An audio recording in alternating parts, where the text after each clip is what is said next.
सुनो, यह बात कोई तुम्हें सीधे नहीं बताएगा, क्योंकि यह बात सुनने में असहज है, लेकिन जो असहज है वही सच है। आज का युवा थका हुआ है, बिना काम किए भी थका हुआ, बिना दौड़े भी हारा हुआ, और वह खुद नहीं जानता उसकी ऊर्जा कहाँ रिस रही है। वह सुबह उठता है, आंखों में भारीपन, मन में खालीपन, ध्यान नहीं लगता, रिश्तों में रस नहीं, आत्मविश्वास कमजोर, और फिर वह कहता है पता नहीं क्या हो गया है मुझे। मैं कहता हूँ तुम्हारी ऊर्जा चुपचाप खाई जा रही है, और खाने वाला कोई बाहर नहीं, अंदर बैठा है। फोन सिर्फ एक आदत नहीं है, ये ऊर्जा चोरी की मशीन है। लेकिन इसे मशीन मत समझो, इसे एक मीठा जहर समझो जो स्वाद भी देता है और जीवन भी चूस लेता है। मैं तुम्हें एक कहानी सुनाता हूँ। एक युवक था, बहुत तेज, बहुत होनहार। धीरे धीरे उसकी आंखों की चमक गई, उसका धैर्य गया, उसका आत्मसम्मान गया। वो बोला, मैं किसी को छू भी नहीं रहा, फिर भी मैं खाली क्यों हो रहा हूं? क्योंकि ऊर्जा को छूने की जरूरत नहीं होती। ऊर्जा जहां ध्यान जाता है वहां बह जाती है। फोन में तुम्हारा ध्यान नीचे गिरता है, और जो ध्यान नीचे गिरता है वह ऊपर उठने की शक्ति खो देता है। ध्यान रखना, फोन तुम्हें आनंद नहीं देता, वो तुम्हें आनंद का भ्रम देता है, और भ्रम सच्चे आनंद से ज्यादा खतरनाक होता है। आज का युवा रिश्ते से डरता है, क्योंकि रिश्ता धैर्य मांगता है, संवेदनशीलता मांगता है, उपस्थिति मांगता है, और फोन कुछ नहीं मांगता, बस तुम्हारी ऊर्जा लेता है। इसलिए युवा कहता है मुझे प्यार चाहिए, लेकिन वह चुनता है आसान रास्ता, और आसान रास्ते आत्मा को धीरे धीरे मारते हैं।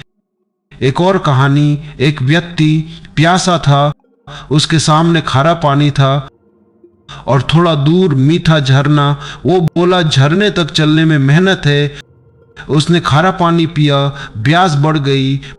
बोन खारे पानी जैसा है, जितना पियो उतनी प्यास बढ़ती।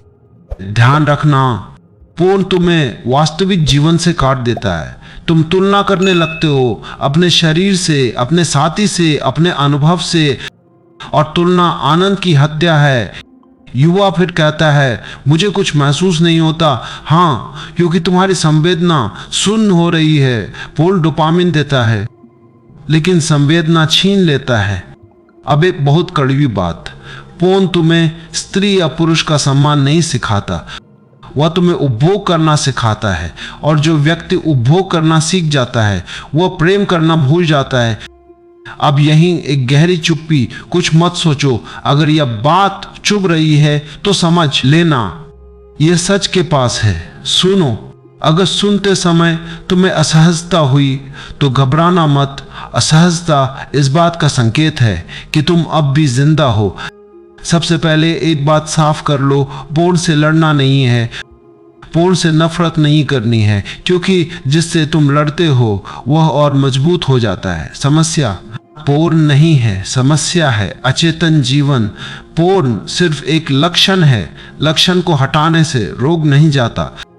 मैं तुम्हें एक कहानी सुनाता हूँ। एक व्यक्ति अंधेरे कमरे में रहता था। हर दिन वह अंधेरे को कोसता था। एक दिन किसी ने कहा दिया जला लो। वह बोला अंधेरा बहुत पुराना है, लेकिन दिया जलते ही अंधेरा चला गया। फोन अंधेरा नहीं है, अचेतनता है अंधेरा। होश दिया है। अब समझो फोन क्यों आकर्षित करता है, क्योंकि तुम अकेले हो, तुम दबे हुए हो, तुम थके हुए हो, और समाज ने तुम्हें रोना नहीं सिखाया, बोलना नहीं सिखाया, स्पर्श मांगना नहीं सिखाया। तो ऊर्जा गलत दरवाजे से बाहर निकल जाती है। ध्यान रखना, फोन तुम्हारी कामुकता नहीं है, वह तुम्हारी अपूर्णता की चीख है, और चीख को दबाने से वह फुसफुसाहट बन जाती है जो हर रात सुनाई देती है। अब समाधान सुनो, धीरे एक एक कदम, पहला कदम देखना, भागना नहीं। जब इच्छा आए तो तुरंत भागो, मत बैठो। आंख बंद करो और देखो शरीर में क्या हो रहा है, सांस कहाँ तेज है, ऊर्जा कहाँ जमा है। बस देखो, देखते देखते इच्छा बदलने लगती है, क्योंकि होश में कोई भी आदत टिक नहीं सकती।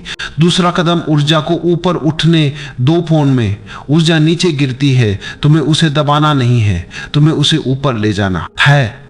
चलना, दौड़ना, नहाते समय गहरी सांस, ध्यान, ऊर्जा को रास्ता दो, गड्ढा नहीं।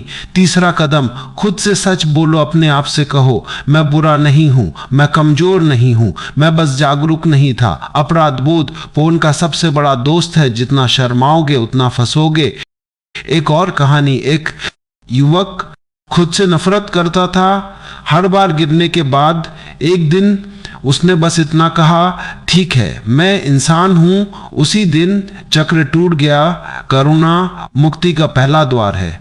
चौथा कदम, वास्तविक स्पर्श। फोन नकली स्पर्श देता है, तुम्हें असली स्पर्श चाहिए। दोस्ती, बातचीत, प्रकृति, सच्चा संवाद, मनुष्य। अकेले जीने के लिए नहीं बना। पांचवा कदम, प्रेम को लौटने दो। याद रखना, काम वासना प्रेम का बीज है। जब उसे दबाया जाता है वो विकृत हो जाती है, जब उसे होश मिलता है वो प्रेम बन जाती है, करुणा बन जाती है, सृजन बन जाती है। अब अंतिम कहानी, एक व्यक्ति बारिश से डरता था, हमेशा छाता लेके चलता था। एक दिन उसने छाता छोड़ा, भीग गया और पहली बार बारिश को महसूस किया। पोल से बाहर आना, सूखापन छोड़ना है, जीवन को फिर से महसूस करना है। याद रखना, तुम टूटे हुए नहीं हो, तुम गंदे नहीं हो, तुम बस सो रहे थे और जो जाग गया वो मुक्त हो गया, वो मुक्त हो गया। अब कोई संकल्प मत लो, बस आज से थोड़ा ज्यादा होश, थोड़ा ज्यादा करुणा, इतना ही काफी है। दोस्तों, अगर आप ओशो और उनके विचारों को गहराई से समझना चाहते हो तो आप डिस्क्रिप्शन में दिए गए बुक्स को चेक कर सकते हो। धन्यवाद।